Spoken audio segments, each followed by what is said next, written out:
Bertie the bus was giving some visitors a tour of the island of Sodor.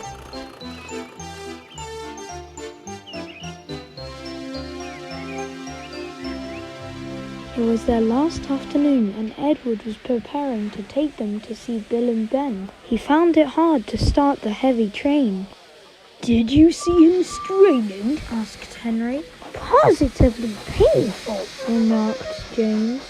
"Just pathetic," grunted Gordon.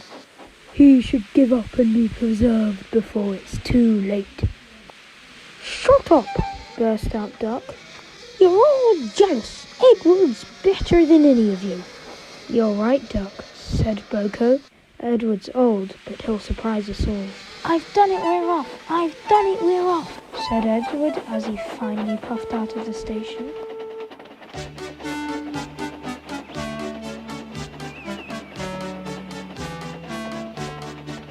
Bill and Ben were delighted to see the visitors. They loved being photographed.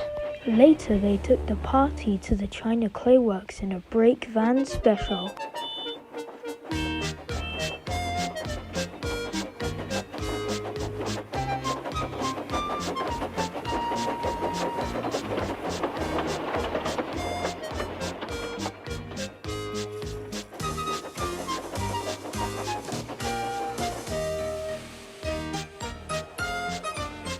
Everyone had a splendid time and the visitors were most impressed.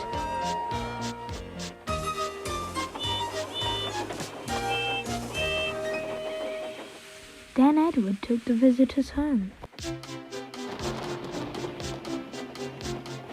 On the way, the weather changed.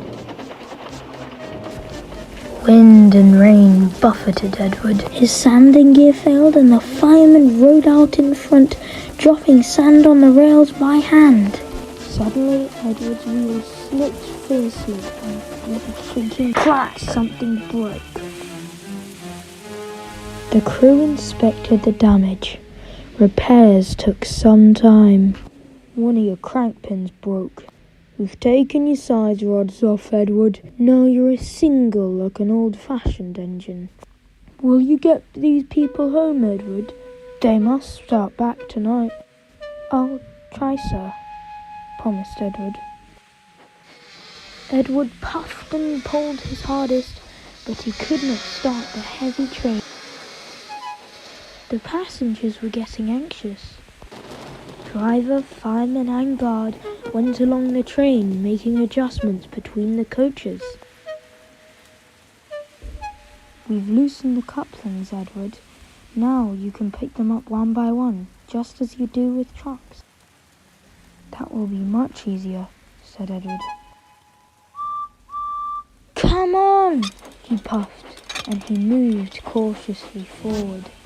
The first coach moving helped to start the second, and the second helped the third, and so on down the train. "I've done it! I've done it!" puffed Edward. "Steady, boy," warned his driver. "You've got him! You've got him!" And he listened happily to Edward's steady beat as slowly but surely he forged along the line. At last, battered, weary, but unbeaten, Edward steamed in. Henry was waiting for the visitors with the special train. "Peep, peep," he whistled. The fat controller pointed angrily towards the clock, but excited passengers cheered and thanked Edward, his driver and fireman. Duck and Boko saw to it that Edward was left in peace. James and Gordon remained respectfully silent.